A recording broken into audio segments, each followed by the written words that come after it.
Assalamualaikum warahmatullahi wabarakatuh. Apa kabar hari ini Nanda soleh-solehah? Semoga tetap sehat dan bahagia dan senantiasa dalam lindungan Allah. Amin ya rabbal alamin.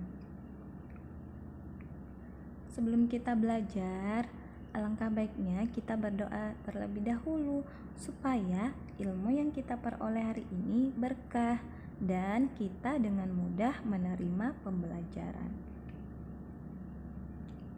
Hari ini kita akan belajar tematik.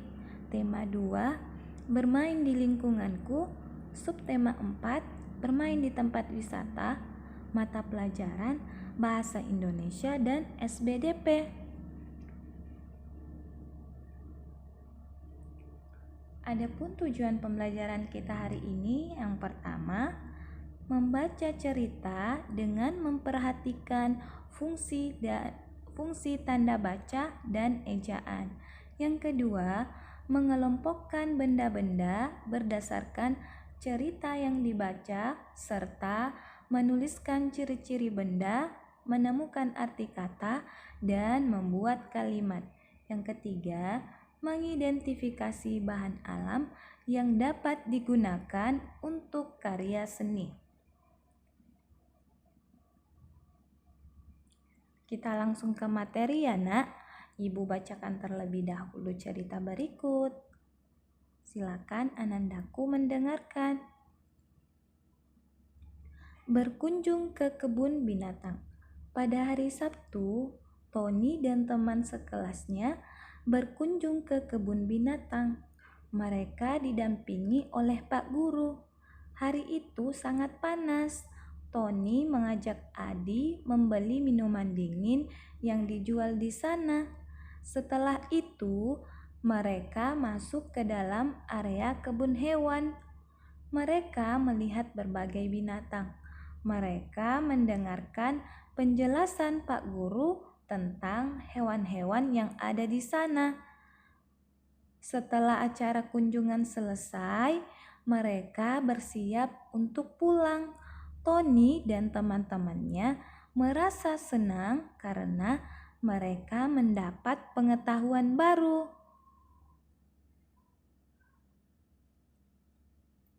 Nah, pada cerita tadi terdapat tanda baca dan ejaan berupa tanda koma, tanda titik, dan huruf kapital. Ada yang tahu cara penggunaan tanda koma, tanda titik, dan huruf kapital?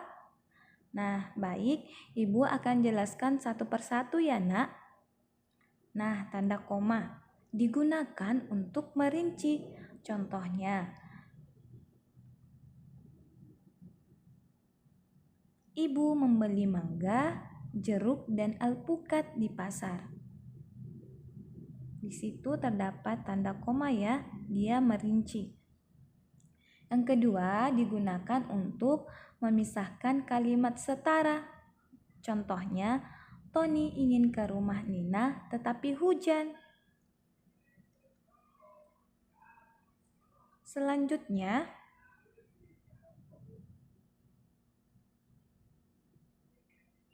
tanda titik. Tanda titik digunakan untuk mengakhiri kalimat.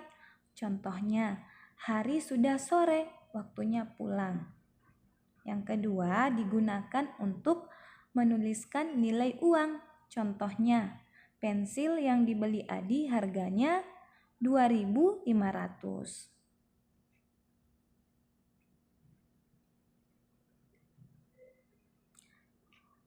Selanjutnya, huruf kapital. Nah, huruf kapital digunakan untuk awal kalimat. Contohnya, cuaca hari ini sangat cerah. Jadi, penulisan huruf C pada awal kalimat besar ya, atau menggunakan huruf kapital. Yang kedua, digunakan untuk penulisan nama orang, hari, bulan, dan agama. Contohnya, penulisan bulan. Bulan Maret lalu, Dimas dan Nina membeli buku. Nah, pada bulan Maret terdapat huruf kapital. Awalannya terdapat huruf kapital. Begitu juga dengan nama orang. Contoh selanjutnya, hari ini adalah hari Jumat.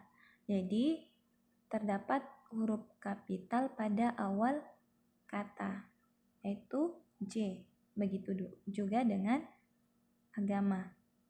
Deli beragama Islam, I-nya harus besar. Paham ya, Nak?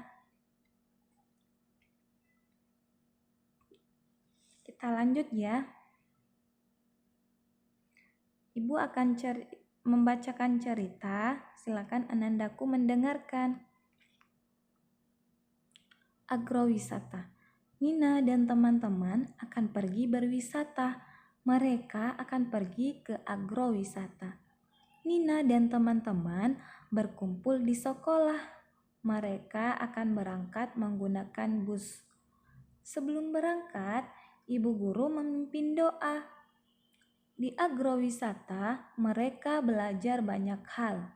Nina dan teman-teman memetik buah-buahan. Mereka juga boleh makan buah yang telah dipetik. Bu guru berpesan agar siswa menjaga kebersihan. Kulit buah dikumpulkan. Ternyata kulit buah dapat dimanfaatkan. Kulit buah manggis dapat dibuat jus. Kulit rambutan dapat dikeringkan dan diseduh seperti teh. Ada juga yang dibuat kerajinan, misalnya kulit salak.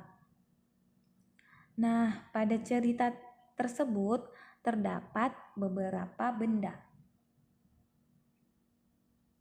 Nah, kita akan mengelompokkan benda sesuai wujudnya. Tadi terdapat benda bus, dia wujudnya padat. Yang kedua, manggis, dia wujudnya padat. Yang ketiga, jus, wujudnya cair. Yang keempat, rambutan, wujudnya padat. Yang kelima, teh, wujudnya cair. Dan yang terakhir, salak, wujudnya padat.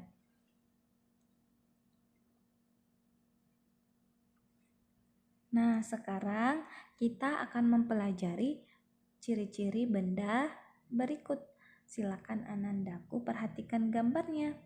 Di situ ada sendal, topi, botol air mineral, timbangan, dan jus. Nah, topi ciri-cirinya memiliki bagian tepi dapat melindungi kepala dari sinar matahari. Yang kedua, botol air. Berbentuk tabung, terbuat dari plastik, digunakan untuk wadah air. Yang ketiga, jus. Berbentuk cair, berwarna, dan dapat menyehatkan ya. Yang keempat, timbangan. Berbentuk persegi, digunakan untuk mengukur berat benda. Nah, timbangan ini ada bermacam-macam ya, Nak. Ada untuk benda, untuk berat badan. Oke, kita lanjut. Nah, sekarang kita akan belajar menemukan arti kata dan membuat kalimat. Nah, yang pertama, bermain.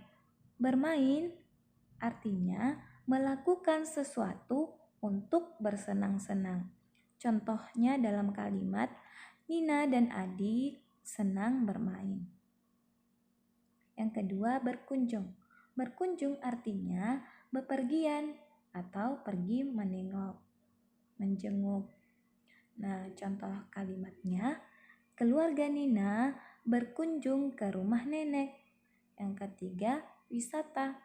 Wisata artinya bepergian bersama-sama atau piknik.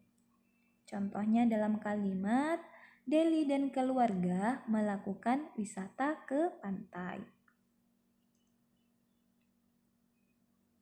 Nah, sekarang kita akan belajar SBDP, tentang bahan alam. Sebelumnya kita sudah pelajari apa itu bahan alam. Ada yang masih ingat, Nak? Alhamdulillah. Ya, jadi bahan alam adalah bahan yang diperoleh dari alam yang dapat diolah untuk menjadi berbagai macam kerajinan. Nah, berikut beberapa bahan alam yang dapat digunakan untuk membuat karya hiasan. Ada daun, pasir, kulit telur, kulit kerang, biji-bijian, dan ranting pohon. Nah, berikut contoh prakarya dari bahan alam. Gambar pertama terbuat dari daun. Gambar kedua terbuat dari kulit kerang. Gambar ketiga terbuat dari kulit telur. Gambar keempat terbuat dari biji-bijian. Gambar kelima terbuat dari pasir. Dan yang terakhir terbuat dari ranting pohon. Alhamdulillah, materi hari ini sudah selesai. Semoga Anandaku mampu memahaminya dengan baik. Sekian dari Ibu. Wassalamualaikum warahmatullahi wabarakatuh.